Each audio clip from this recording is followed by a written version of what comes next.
Good morning. Welcome to my studio. It's Tuesday when I'm filming this. I'm here in Puerto Rico, and thank you for tuning in, and thank you for all of those that have been following along and have been praying and caring and concerned for me and for the people of Puerto Rico. We went through the worst of it on Sunday, and yesterday, more rain,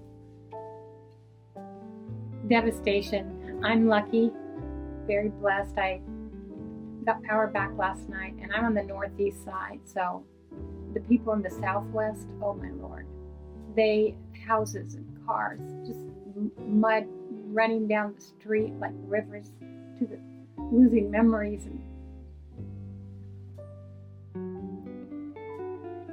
things they care about. But we'll come together. We'll come together. I haven't got water back yet, but I got my electricity, so I'm back here at the easel. And I just thank you for continuing to keep Puerto Rico in your prayers, and I appreciate you tuning in. The part one of the tractor painting time-lapse that I launched moments before the hurricane hit is available, so you can look at that after you see this if you haven't seen it. I'm not going to do part 2 today because the tractor is still a little wet and a couple of fixed all the leaks in the house when I got home after Christmas last year. There's a couple still. I just happened to put this under one of them, which is, what are the chances? What are the chances? Anyway, it'll be fine. I'll blot it off and it'll dry. And then you'll see, we'll do that in another episode. It'll be part 2. So we're going to do part 1 today in the same collection, the Santa Paula collection. So I'm going to put the grid on now, but actually I've already, as you can see, I can't fool anyone.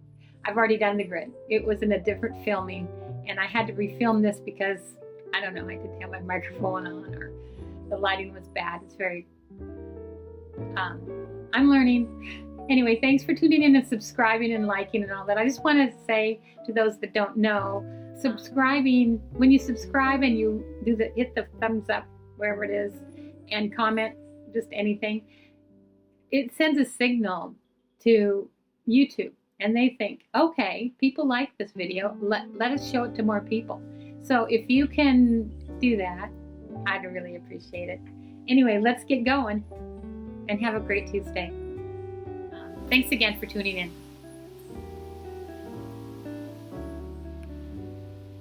First, I create a grid of thirds by measuring and dividing using my T-square on the canvas, doing math. Okay, the canvas is 30 by 20 inches, so the thirds are 10 inches by 6.7 inches. To shorten this video, I'm speeding it up, time-lapse, and skipping some steps. Here's my preliminary thumbnail to just get a basic design idea.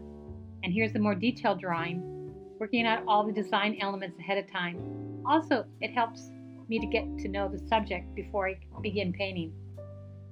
A roadmap that gives me confidence and helps me be more deliberate. I can work out any problems with the composition ahead of time. I sketch in using the drawing and a black and white photograph to see the values clearly. I'm using a graphite stick to block in the lines, trying to be aware of the devices and interceptors I'm going to need for this special composition, a strong radiation lines of the orchard rows. More about that later. Trying to get the lay of the land. As an artist, you try to create the best composition and you take your artistic license. But I want to be accurate as to this mountain, as it's so iconic and it's important to me that I geographically represent it correctly, so that when people look at it that know, they see it's correct. I mean, the valleys, the mountains, it's going to be the way it actually is.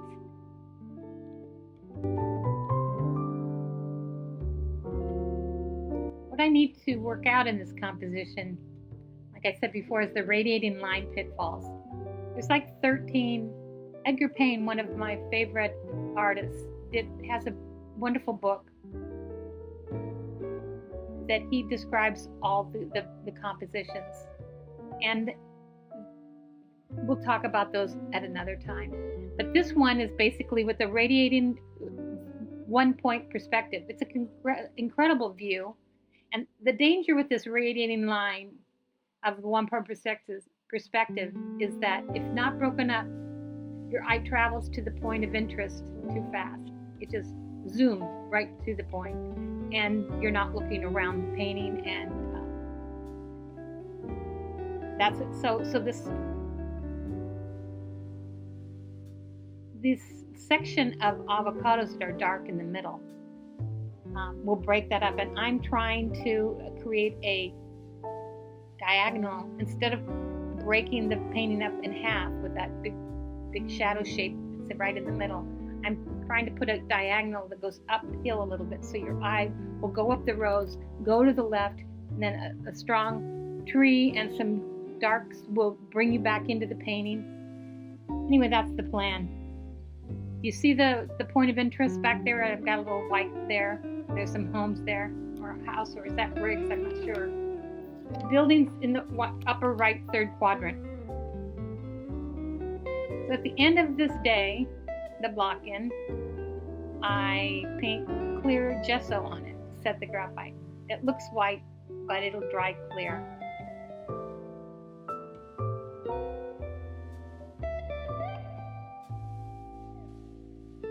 And so I do this so that the graphite doesn't mix with the paint in the next stage. End of day one. It looks white, but I promise it'll dry clear. I take a long time to really block in the drawing using my sketch in the photo to get the values right and the darks in. Paying a special attention to the mass shadow patterns. Here it is, day 2, blocking in the dark shadows in the mountains. Like I said, this will need to be adjusted and muted.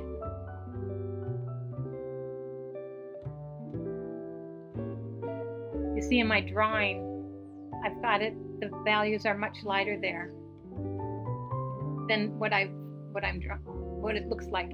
And this video is from my laptop FaceTime because I don't have my camera. I don't have my phone. Hopefully next week I can get a replacement. Pray for that. It's weird not to have a phone, but thank God I have an iPad, so that's good.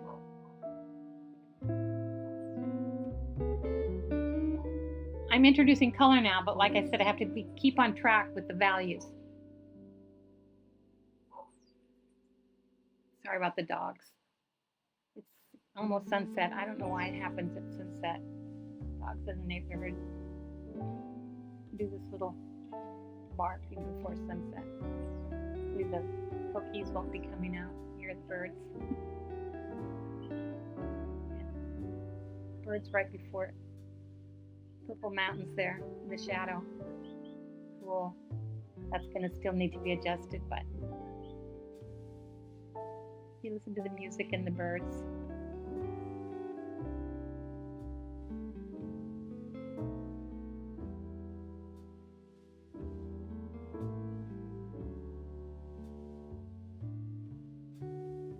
So to solve that, I don't know if I explained well, but to solve the problem, and I'll talk more about this when I'm doing it, you have to make sure all the lines are broken, irregular, or intercepted. So they don't just go down that row and just get to that point of interest.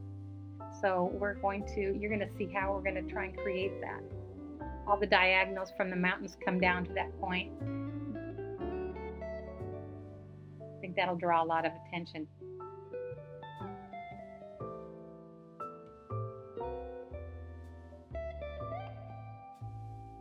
Up and around.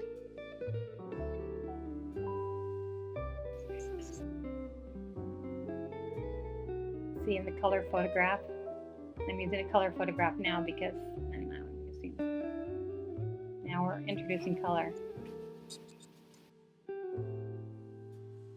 I'm really just trying to get the lay of those valleys and cliffs and such a unique mountain. My friend, I'm going to talk about in a minute, her mother was an artist and did this painting, this subject. She lived here many years ago, but I'm going to get her permission before I say any of those things. You can see in the drawing that big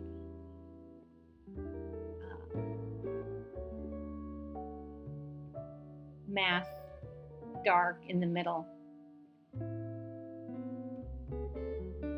It could just cut the painting in half, but you see I put it at a little bit of an angle and then try to zigzag back.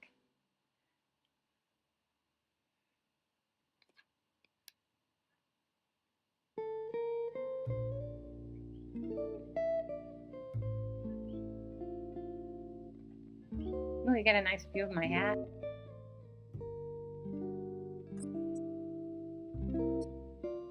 After getting the darks of the mountains with a few sneak peeks of the lightest lights, I mixed up to a dark green for the shadows of the avocado orchard section.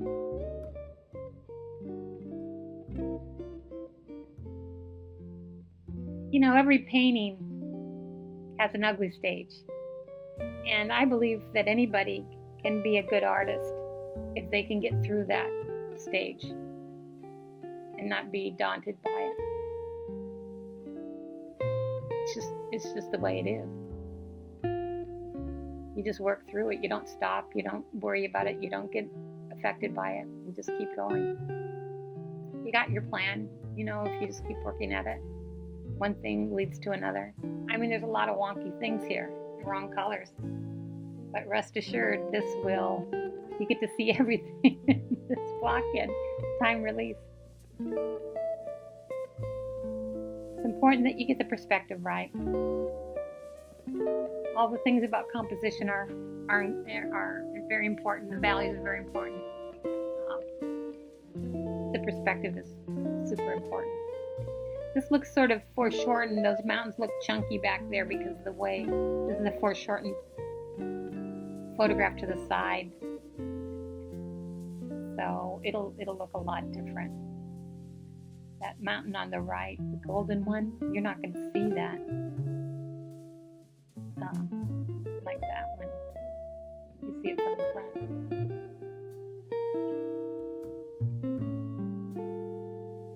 I'm putting in the base of the shadows at the base of the trees, and I'm putting in this the ground between the citrus rows in the front. The foreground was too dark, but I'm careful of just that. Thought about it all last night. I will have to work on the lavender shadows and warm earth in the foreground as I go forward. It's not quite right, but at least I put a note to myself there to fix that, and I changed the values, so that's good. I hope you enjoy the music. This mountain, South Mountain, is in my hometown. The day I took this photo, last December 20th, I believe. It was a very special day. A new best friend invited me to her home. It was the best day ever.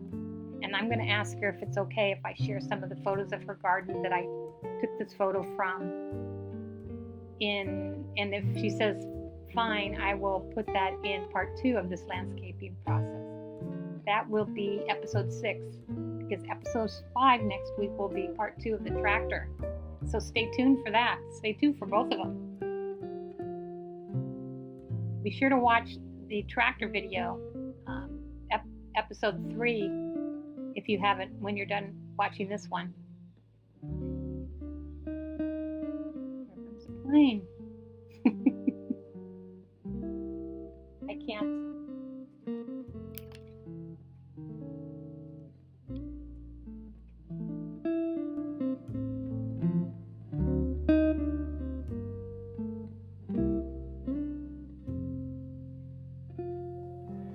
So last week I talked about creative living during the last video, from the the book BigMagic by Elizabeth Gilbert. If you didn't watch the last episode, go back and listen to it for no other reason to listen to that. The subtitle of the book, the title is BigMagic, and underneath the subtitle is Creative Living Beyond Fear. She talks about fear, the fear we need and the fear we don't. You probably think I'm going to tell you that you must become fearless to have a more creative life. But no. Although creativity is a path for the brave, it is not a path for the fearless.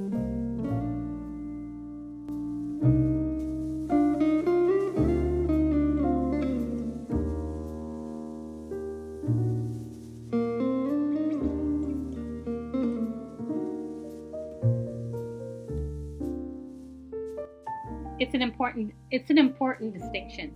Bravery means doing something scary. Fearless means not even understanding what the word scary means. If your goal is to become fearless, you may be on the wrong path, because the only truly fearless people are sociopaths and reckless 3-year-olds, not good role models for anyone. Fear is something we need for our basic survival. If you didn't have fear, you'd live a short, crazy, stupid life. You'd walk into traffic, drift off in the woods. And I could give you more examples like she did in the book. You got to read the book. It's really funny. She has a way with words. Really colorful, creative, great writer. But she says you do not need fear in the realm of creative expression. And just because we don't need it doesn't mean it's not going to show up. As we all know, fear always shows up.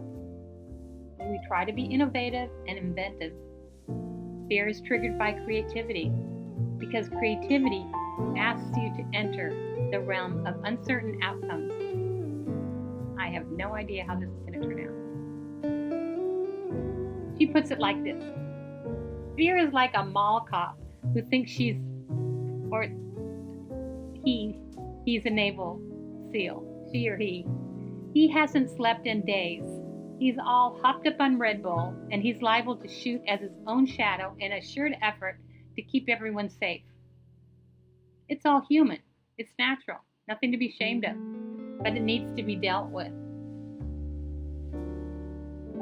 She has some paragraphs that are very important, but she gets to this part where she tells us to write a letter to our fear. This is her example. Here is fear. Creativity and I are about to go on a road trip together. I understand you'll be joining us, because you always do. I acknowledge that you believe you have an important job to do in my life, and that you take your job seriously. Apparently, your job is to induce complete panic whenever I'm about to do anything interesting. And may I say, you are superb at your job. So by all means, keep doing your job if you feel you must. But I will also be doing my job on this road trip, which is to work hard and to stay focused. And creativity will be doing its job, which is to remain stimulating and inspiring. There's plenty of room in this vehicle for all of us, so make yourself at home. But understand this, creativity and I are the only ones who will be making any decisions along the way. I recognize and respect you are part of this family, and so I will never exclude you from our activities, but still, your suggestions will never be followed. You're allowed to have a seat, and you're allowed to have a voice, but you're not allowed to have a vote. You're not allowed to touch the road maps. You're not allowed to suggest detours. You're not allowed to fiddle with the temperature. Dude, you're not even allowed to touch the radio. But above all else, my dear old familiar friend, you are absolutely forbidden to drive. Then we head off together, me and creativity and fear, side by side forever, advancing once more into the terrifying but marvelous terrain of unknown outcome.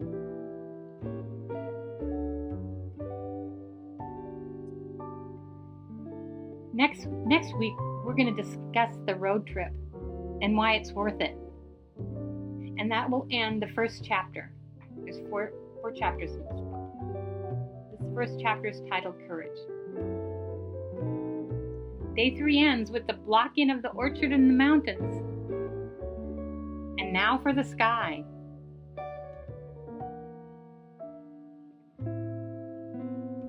Sorry it's so dark. Soon the canvas will be completely covered. The blocking of the whole canvas will be covered. This is the 30 by 20. You know, I love that the sky is not just blue. It has clouds and wisps and shadows.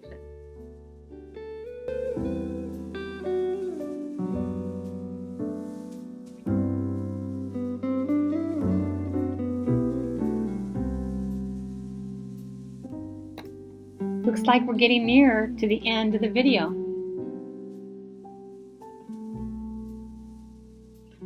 Almost finished with the block-in.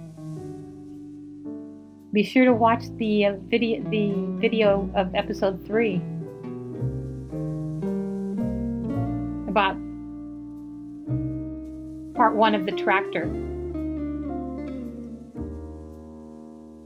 Because next Saturday it's going to be part 2 of the tractor. That'll be episode 5. And then episode 6 will be part 2 of this landscape. So I'll see you next Saturday. I will take a break now, letting the painting rest.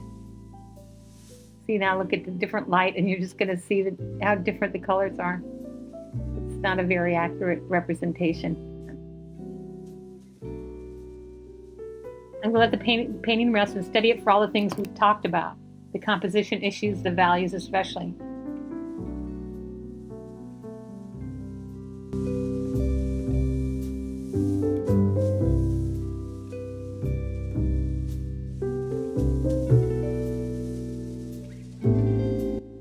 This is a little video I just took.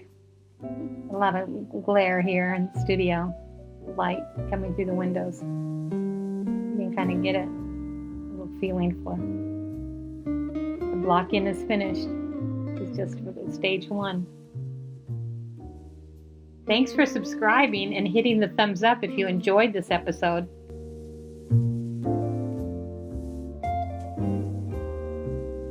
I'd love to hear where you're from, or just hello in the comments if you have a minute. Okay, first layer complete. Blocking of the entire canvas is finished.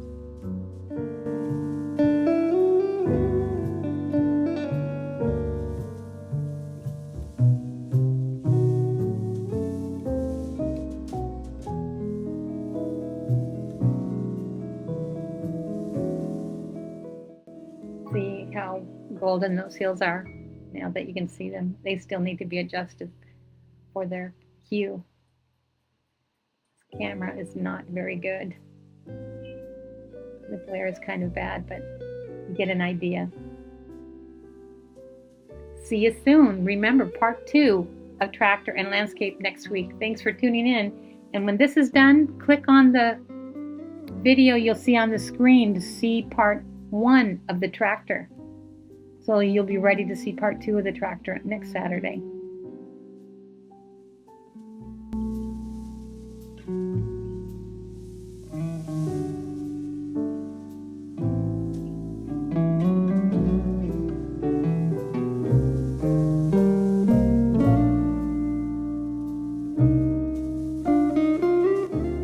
It's 6:19 here. I think the first cookies are coming out.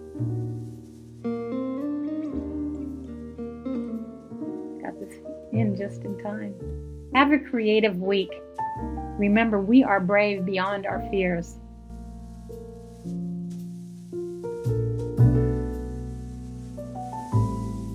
Thanks for watching my other videos, and thanks for tuning in.